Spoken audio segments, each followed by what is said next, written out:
começamos agora Aedas no ar. Isso aqui é um calango. E o calango, esse especificamente, foi ensinado por minha mãe Augusta. É dedé, mão, é junta, é braço, é cotovelo, cara, cabeça, cabelo, chambari fora da pá. E dá seu cabelo, deu farinha, seu cabelo, deu fubá, eu disse. É dedé, mão, é junta, é braço, é cotovelo, cara... Ei pessoal, bem-vindo, bem-vinda, como vai você? Eu sou Lucas Jerônimo e começamos agora mais uma edição do programa Aedas no Ar, uma produção da Associação Estadual de Defesa Ambiental e Social de Minas Gerais, a Aedas. Abrimos o programa de hoje com a música Bicho Calango, do nosso já conhecido e muito querido Pereira da Viola, que sempre nos inspira com lindas canções, né?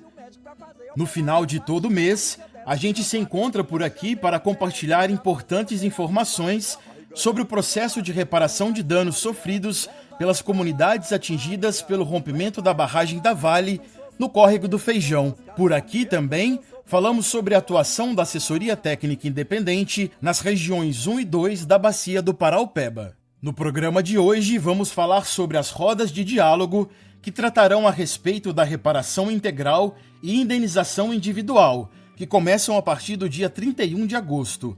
Também por aqui vamos trazer informações sobre alimentação animal.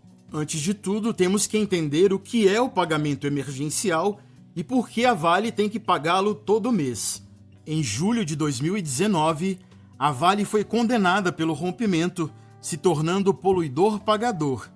Foi condenada também a reparar integralmente os danos causados. Mas o caminho para fazer essa decisão acontecer, de fato, pode ser longo. Dentro de tudo isso que a Vale tem que, entre aspas, devolver, o emergencial é uma pequena parte que no momento é a mais urgente. É importante ressaltar que o emergencial não será descontado das indenizações individuais. Nós, da Aedas, entendemos que, sem medidas urgentes, como o pagamento emergencial, as pessoas ficam sujeitas a aceitarem qualquer acordo individual, ainda que não completamente satisfeitas. Assim, o emergencial garante condições básicas para a participação dos atingidos na caminhada de identificação de danos e construção das medidas reparatórias. Mas todos e todas podem participar, quem recebe ou não o emergencial. Por isso, entendemos que ele é e foi central. Mas fica a lembrança que o emergencial não repara os danos. Ele é só um esforço para que esses danos não aumentem. Apesar disso, o pagamento foi definido em fevereiro de 2019, já prevendo um prazo para acabar, que seria até outubro, mas depois de pressão, esse prazo foi sendo adiado até o acordo judicial. Nesse período, houve cortes e muitas outras pessoas ficaram de fora. Outras nem chegaram a receber. Uma necessidade já apontada é contemplar mais pessoas com esse emergencial.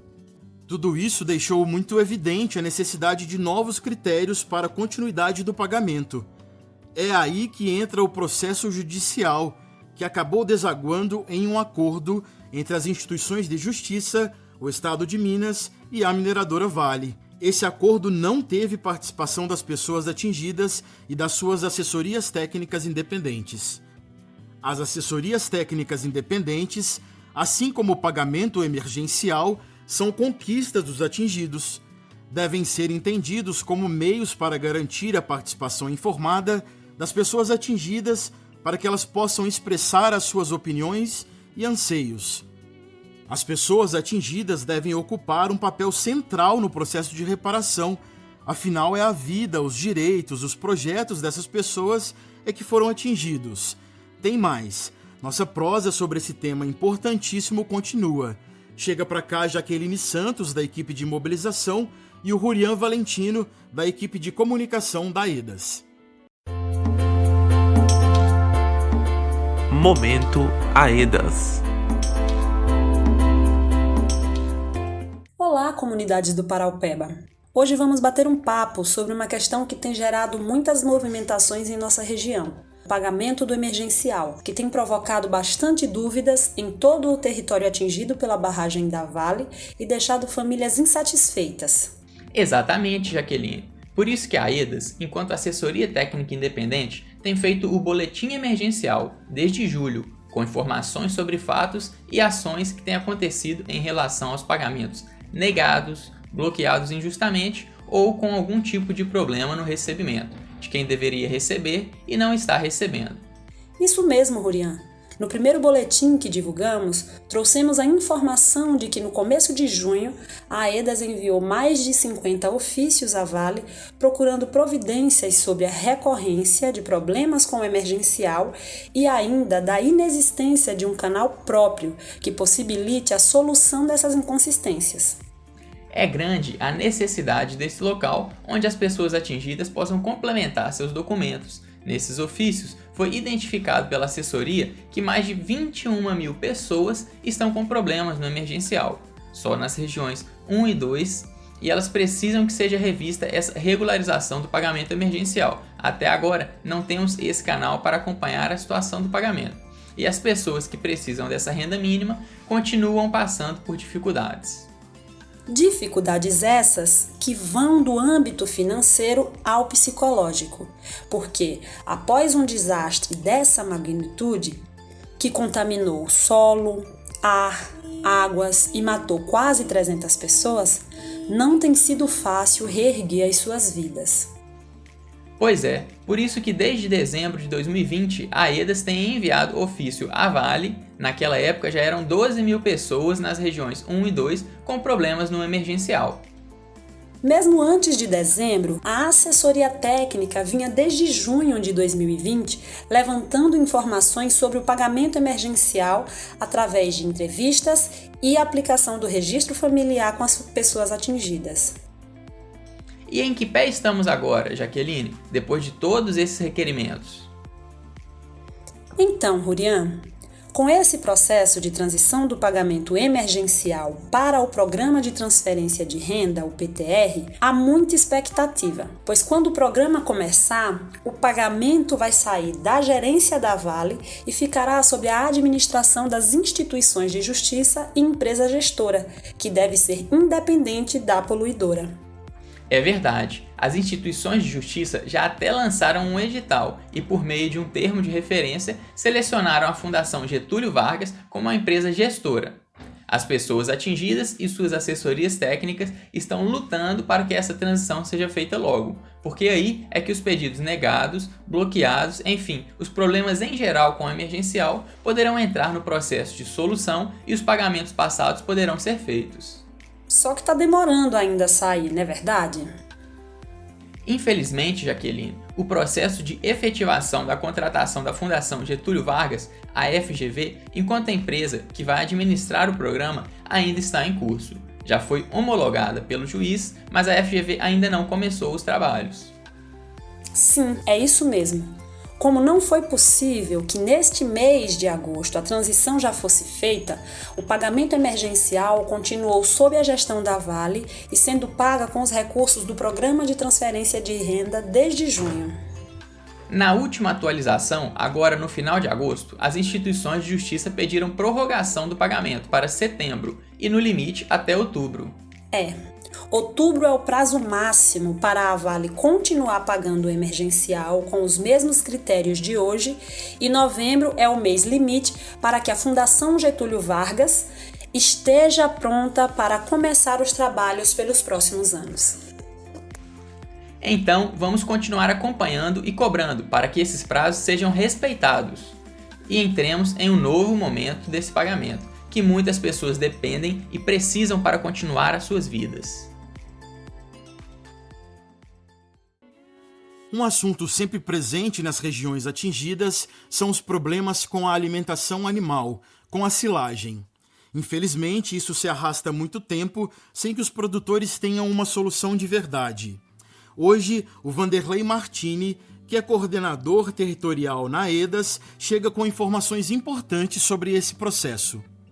Ei, Lucas, esse de fato é um problema comum nos territórios atingidos pelo rompimento da barragem da Vale em Brumadinho, que aconteceu no dia 25 de janeiro de 2019.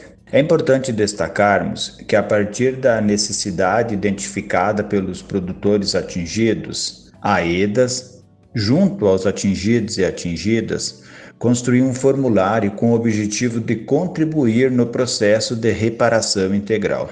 Até aqui, das respostas coletadas de 298 produtores sobre a alimentação animal fornecida pela Vale, 87% afirmam não receber esse direito. 3,6% afirmam que já receberam e não recebem mais.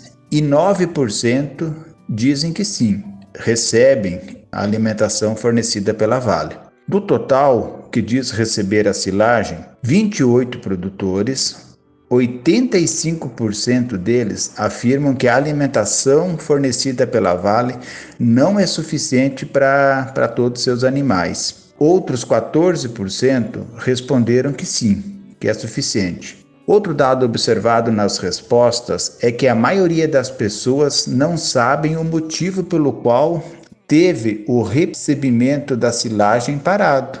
O processo de identificação de demandas continua e a AEDAS seguirá no processo de diálogo permanente com as comunidades. Neste caso, especialmente com as produtoras e produtores que têm vivenciado esse problema há tanto tempo.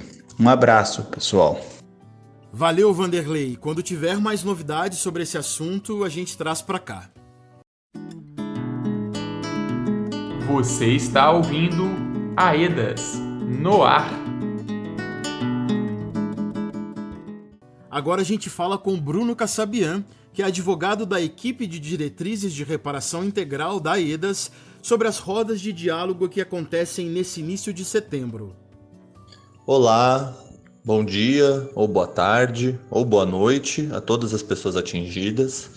E hoje vim conversar um pouco sobre indenizações e a roda de diálogo que nós estamos promovendo sobre indenizações e reparação individual. Ei, Bruno, qual o objetivo das rodas de diálogo com atingidos e atingidas? Bom, nós teremos 3 principais objetivos para essa roda de diálogo. O primeiro é explicar como os processos coletivos se relacionam com as reparações individuais de cada pessoa atingida. Nós temos os processos coletivos, que são as ações civis públicas, chamadas ações judiciais coletivas. E essas ações que estão sendo conduzidas pelas instituições de justiça contra a Vale estão pedindo também a indenização de cada atingido.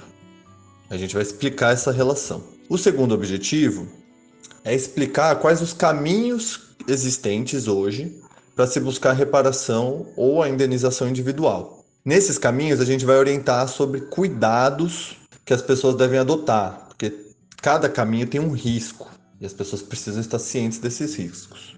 O terceiro objetivo é a gente construir um plano de ação das pessoas atingidas sobre como a gente vai conquistar a reparação integral.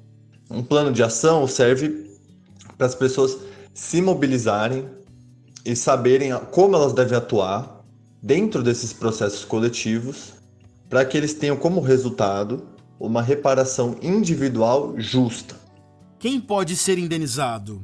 E outra coisa, as pessoas que tenham direito à indenização individual devem ser pagas pela Vale em dinheiro? Então, toda pessoa atingida pode e deve ser reparada. E também pode ser indenizada se quiser que seja desta forma a sua reparação. Não existe distinção quanto ao direito de ser reparado ou indenizado. Se a pessoa sofreu algum dano, qualquer que seja o dano, se ela se entende como atingida por esse dano, ela pode e deve ser reparada. Bem, nós temos que explicar uma coisa. Reparação individual não é a mesma coisa que indenização. Reparação é o direito que a pessoa tem de que os danos que ela sofreu sejam reparados. Essa reparação, ela pode ser feita em diferentes modalidades. Ela significa que a gente vai tentar resolver, de alguma forma, o dano. Uma das modalidades que pode ocorrer a reparação é a indenização. Quando a pessoa recebe um valor financeiro, um dinheiro, que corresponde ou tenta corresponder ao dano que a pessoa teve. Esse dano pode ser material, como a perda de uma casa, ou a perda de um emprego, ou ele pode ser moral também, que é a dor e o sofrimento que a pessoa sentiu por conta do rompimento. Então, a indenização seria o cálculo de um valor correspondente a esse dano. Como saber se o valor proposto é justo ou não?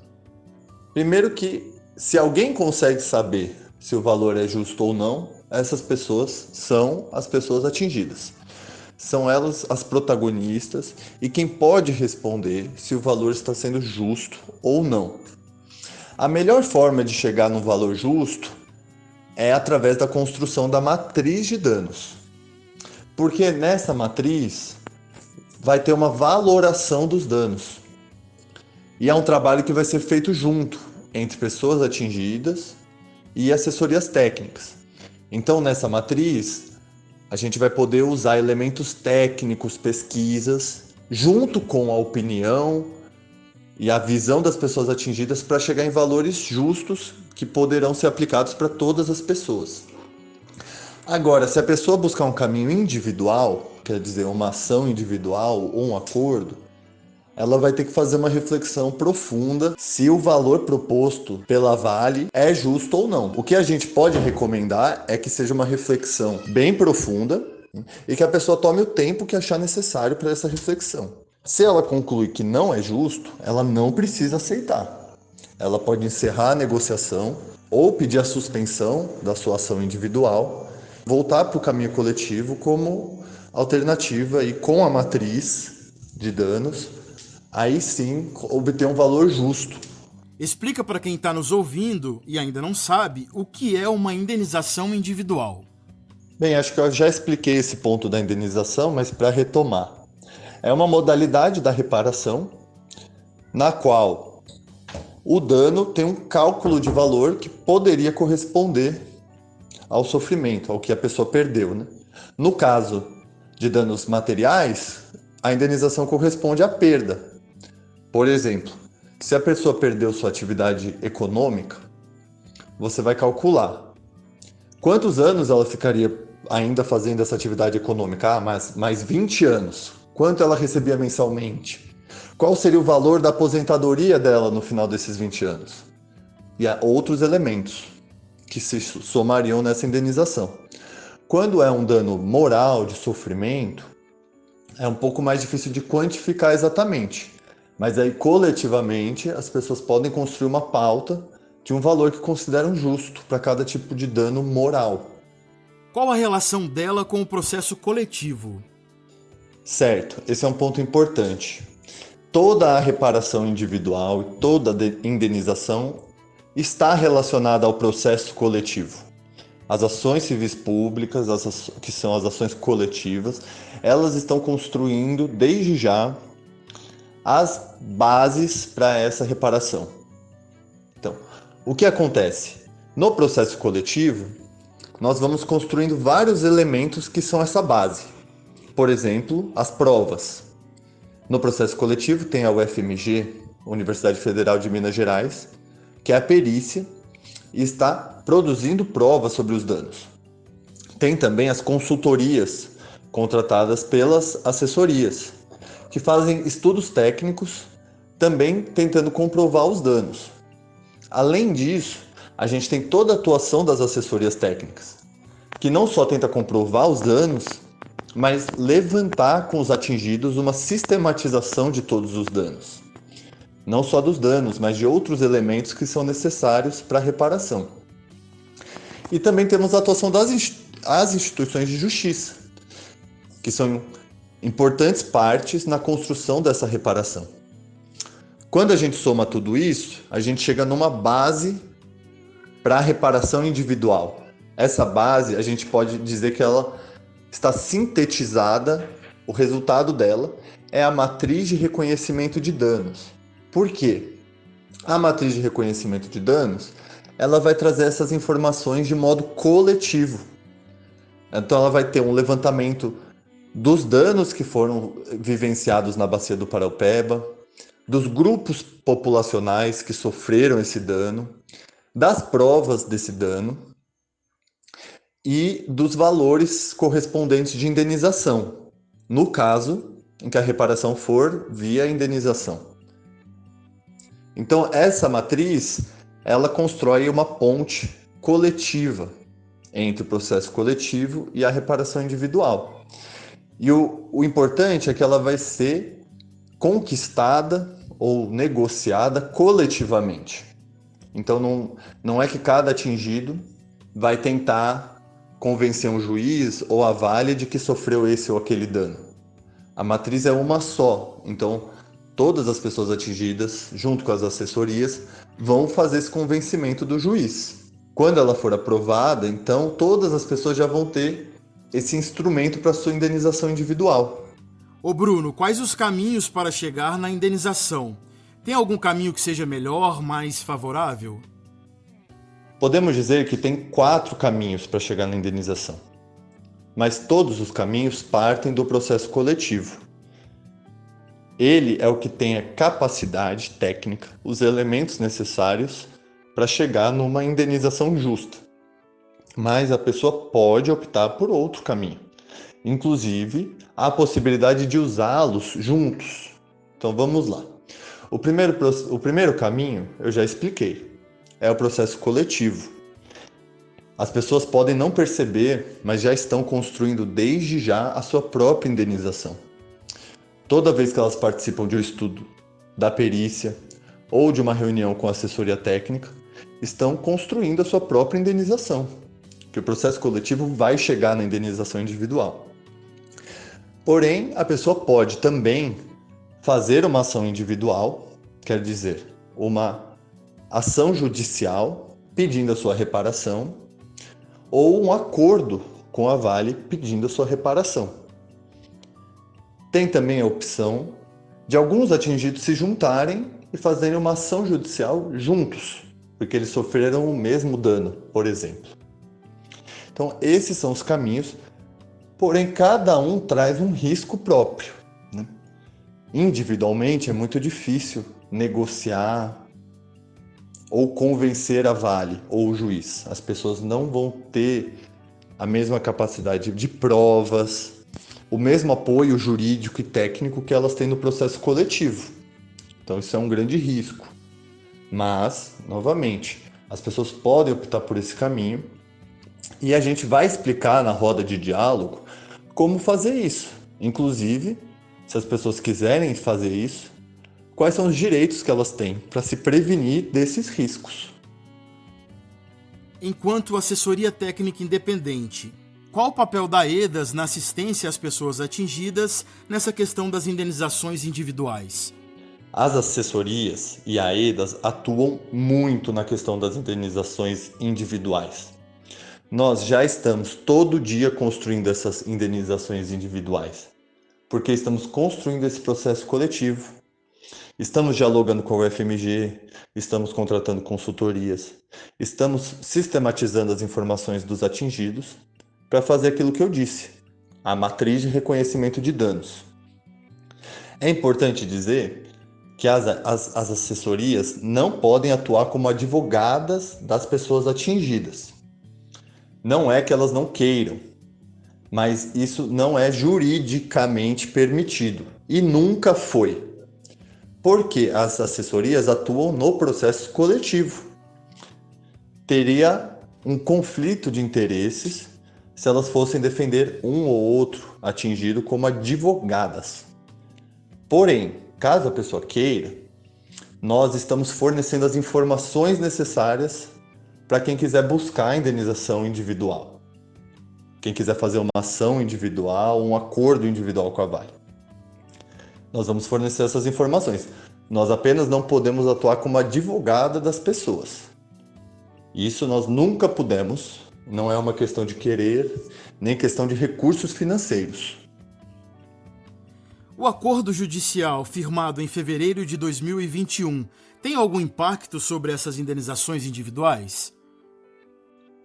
O acordo tem sim impactos, mas não é o foco do acordo não é as reparações individuais. Nós vamos também explicar isso na roda de diálogo. O acordo tem como principal função a reparação dos danos coletivos e difusos, que são diferentes dos danos individuais, certo? A gente vai explicar isso, mas só para entender.